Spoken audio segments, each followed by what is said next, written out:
So hello friends, welcome to the channel rider AK। So video late से आ रही है, उसके लिए माफ़ कर दीजिएगा। और बहुत ही यूनिक और इंटरेस्टिंग स्टोरी है। इसे हमें राजीव नाम के ये स्टोरी ईमेल पे सेंड किए, तो आप लोग देखिए और इन्जॉय कीजिए। 1948 की बात है। गांव रायगढ़ में पोस्टमास्टर काशी का तबादला हुआ। सरकारी डाक खाने के ऊपर एक कमरा मिला उसे रहने के लिए। वो जो कमरा था वो बहुत ही ज़्यादा मैला था, उसमें जाले थे, धूले थे और बहुत ज़्यादा मतलब वहाँ पर जैसे कोई रहता ही नहीं था, उस टाइप का वो कमरा था। और वहीं पर टेबल में एक पुराना रेडियो रखा हुआ था। उस रेडियो को वहाँ एक अंग्रेज़ अफ़सर छोड़ के चला गया था, तो वो तब से वहीं पर था। काशी की पहली रात उस रूम में उसने उस रेडियो को साफ़ किया और उसके बाद उस रेडियो को ऑन किया। काशी ने जब उस रेडियो को पहली बार ऑन किया तो फिर सिर्फ बस कर कर की आवाज़ आ रही थी और कुछ आवाज़ नहीं आ रही थी।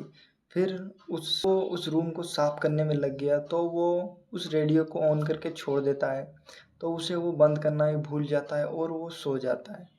और ठीक रात के 12 बजे उस रेडियो में सिग्नल आने लगता है।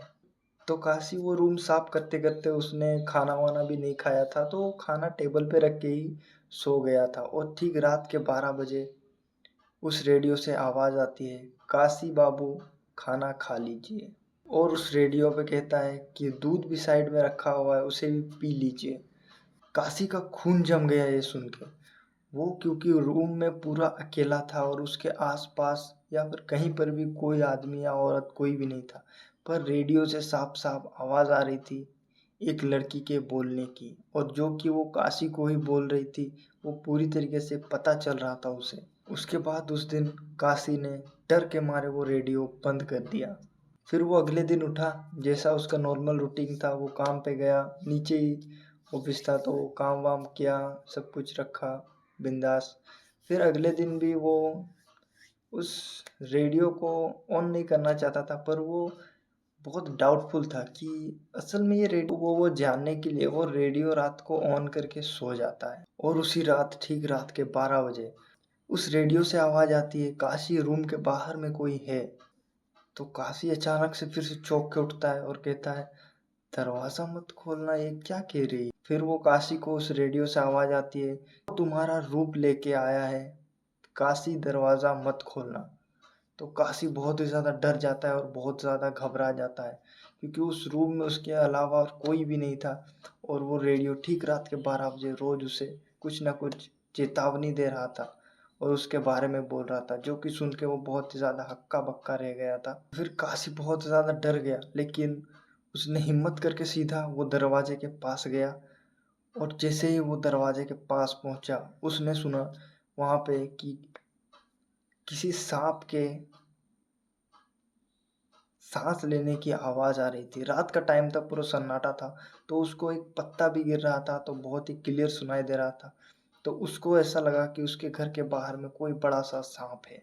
फिर अगले ही सुबह जैसे ही काशी सोया हुआ था, वहाँ का दूध वाला उसे दूध देने के लिए आता है और वो दरवाज़ा देखता है, और दरवाजे पे कुछ खुरेदने का दाग लगा हुआ था, जो कि देख के दूध वाला सोचता है कि कहीं रात को कोई जंगली जानवर यहाँ आया होगा, इसीलिए इस दरवाजे की हालत ऐसी है। फिर वो दरवाज़ा ठोकता है और काशी को उठाता है, और उसके बाद काशी बाहर निकलता है और दूध वाले से कहता है, इतने ज़ोर ज़ोर से क्यों दरवाज़ा ठोक रहे हो यार, थोड़ा धीरे से ठोका करो। तो उसके बाद दूध वाला बोलता है, आपके घर के दरवाजे में ये देखिए क्या हुआ है, जो कि देख के काशी बहुत ज़्यादा डर जाता है। फिर वो दूध लेता है और दूध वाले को जाने के लिए कहता है वहाँ से। और उसके बाद वो दिन भी ख़त्म हो जाता है, और उसके तीसरी रात को काशी वो रेडियो ऑन नहीं करना चाहता था, पर वो अभी भी बहुत ज़्यादा डाउटफुल था। तो उसने ठीक रात के 12 बजने से पहले 2 या 3 मिनट पहले उसने रेडियो ऑन किया।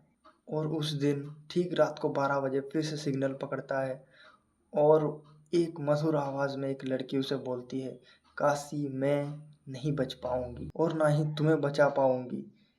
उस रेडियो से आवाज़ आती है, आज मैं तुम्हें नहीं बचा सकती। फिर उस रेडियो से आवाज़ आती है, आज तुम अगर तुम्हें बचना है तो रेडियो बिल्कुल भी ऑफ मत करना।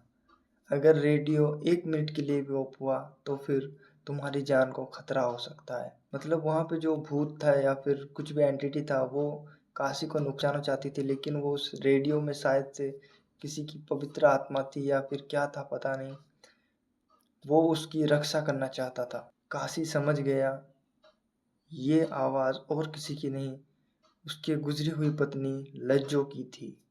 आज से करीबन 2 महीने पहले लज्जो का एक कार एक्सीडेंट में डेथ हो गया था, लेकिन उनका प्यार इतना पवित्र और इतना अनोखा था कि वो मरने के बाद भी उसके पति की रक्षा कर रही थी, जो कि काशी को बचा रही थी।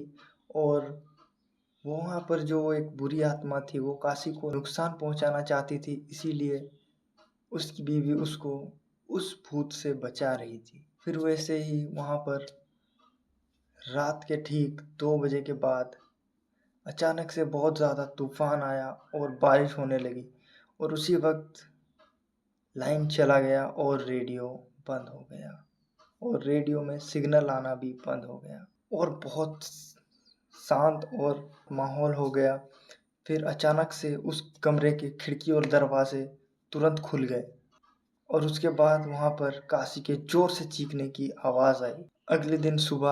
अगले दिन डाक खाने में काम करने वाले लोग आए तो उन्होंने देखा कि काशी अभी तक काम पे नहीं आया है। तो वो लोग काशी को देखने के लिए उस रूम के ऊपर गए, तो उन्होंने देखा कि वहाँ के दरवाजे और खिड़कियाँ पूरी तरीके से खुली हुई थी और उस रूम में कोई भी नहीं था, और वहाँ पर जो रेडियो था वो भी नीचे गिरा हुआ था। उन्होंने उस रेडियो को उठाया और देखा कि उस रेडियो के पीछे में एक पंजे का निशान था, और काशी जहाँ पर सोया करता था उस बेड पे एक चिट्ठी रखी हुई थी, और उस चिट्ठी में लिखा हुआ था कि लज्जो, मैंने रेडियो बंद कर दिया, अब मैं तुम्हारे साथ रहूँगा। उसके बाद लोगों ने उसका मिसिंग कंप्लेंट लिखाया पर वो मिला नहीं, और बहुत ढूंढने की उसे कोशिश की गई, चारों तरफ उसे ट्रैक किया गया पर वो मिला नहीं। लेकिन आज भी अमावस की रात को उस बंद डाक खाने से रेडियो के कर कर की आवाज़ आती ही रहती है, और ठीक रात के 12 बजे उसी मधुर आवाज़ में उस लड़की के बोलने का आवाज़ आता है कि काशी बाबू दरवाज़ा मत खोलना।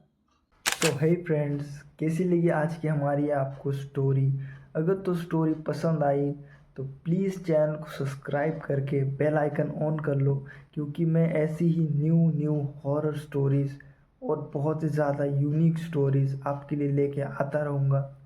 सो अपने भाई को सपोर्ट कीजिए और हम चैनल का हिस्सा बनिए। सो आज के लिए इतना ही। Thank you so much for watching.